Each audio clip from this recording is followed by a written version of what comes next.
Welcome to The Explainer. Today, we're going to dig into the story of a super important cybersecurity benchmark and what happened when it maybe got a little too good. Let's get right into it. Okay, so imagine you're shopping for a new laptop. You're faced with a wall of different brands, and they're all shouting at you, right? We've got the best features, the fastest chip, the longest battery life. How on earth do you decide? Do you just trust the flashy ads, or do you go looking for some independent, unbiased reviews that show you how the thing actually performs in the real world? All right, now let's just crank that up a notch, a big notch. You're not buying a personal laptop anymore. No, you're a Chief Information Security Officer, a CISO, and it's your job to protect your entire company from getting hacked. We're not talking about a couple $1,000s here. We're talking about a multi-million-dollar security platform. And the consequence of making a bad choice? Well, it's pretty much catastrophic. And that, right there, is the cybersecurity shopping problem. In this massive sea of vendors, and they're all claiming they're the best, how do you cut through all that marketing hype to find actual real-world proof? You need someone you can trust, an independent third party. And this is where MITRE Evaluations enter the picture. You can think of them as the ultimate high-stakes product test for the cybersecurity industry. They're an independent group, and what they do is run these incredibly detailed simulations of actual cyber attacks to see exactly how different security products hold up when things get real. And this is why MITRE became such a big deal. The whole thing is transparent. The results are public, no paywall, anybody can see them. For customers, this means you get unbiased data to make a smart choice. And for the vendors themselves, they get direct feedback on how to make their stuff better. It really was a win-win for the entire industry. But, like any great idea, it wasn't exactly perfect right out of the gate. The first few evaluations, well, they had some pretty significant growing pains. So the very first MIT Enterprise Evaluation happened way back in 2018, and it took off like a rocket. It pretty much immediately became the industry standard, the one test everybody looked to. But even as it was getting super popular, there were some, let's say, fundamental limitations. And this is really important. Back in the early days, the vendors actually operated their own consoles during the test, which, you can imagine, left some room for bias. The test environment was also noise-free, which is nothing like a real company's network.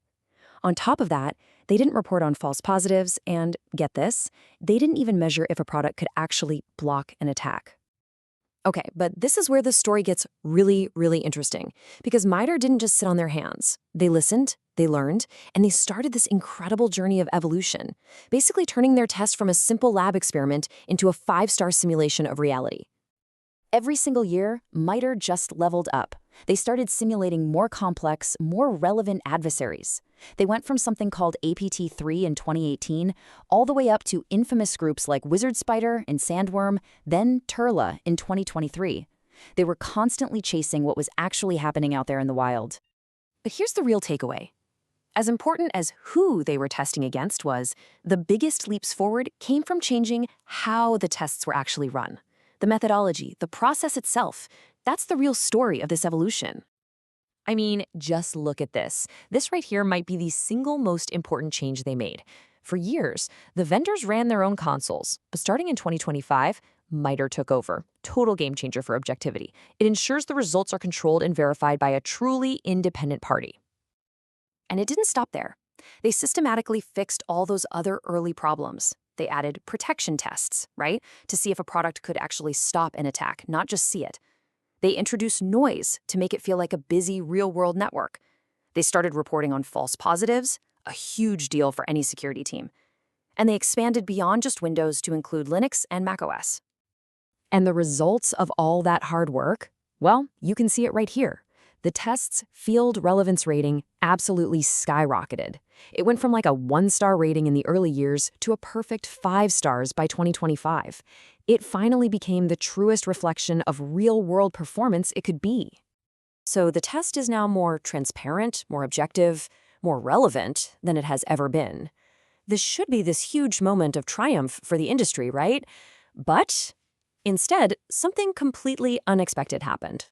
Let's be perfectly clear on this point. The 2025 MIT evaluation represents the absolute peak of this whole journey. It is the gold standard. It's the most difficult, most realistic, and most trustworthy version of the test ever created. Which brings us to the central, kind of baffling question of this whole explainer. If the test is finally the best it has ever been, why are some of the biggest, most respected companies in the entire industry suddenly just walking away from it?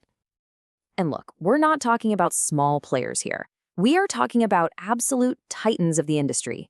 Microsoft, SentinelOne, and Palo Alto Networks. They've all decided to step back from the 2025 evaluation. One of the sources for this explainer puts it pretty bluntly. They say, this stepping back isn't good for the industry overall. It reduces that transparency and confidence that customers absolutely rely on to make these huge multi-million-dollar decisions. And there's a broader point here too.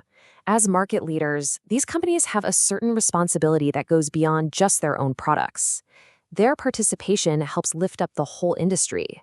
When they're not there, it creates this vacuum of trusted public data. So let's bring this all the way back to where we started, back to that simple shopping analogy. What would you think if you were about to buy that laptop and you found out that the top 3 brands, the ones everyone respects, all suddenly refused to send their products to the most realistic, most trusted, independent review? What would that signal to you?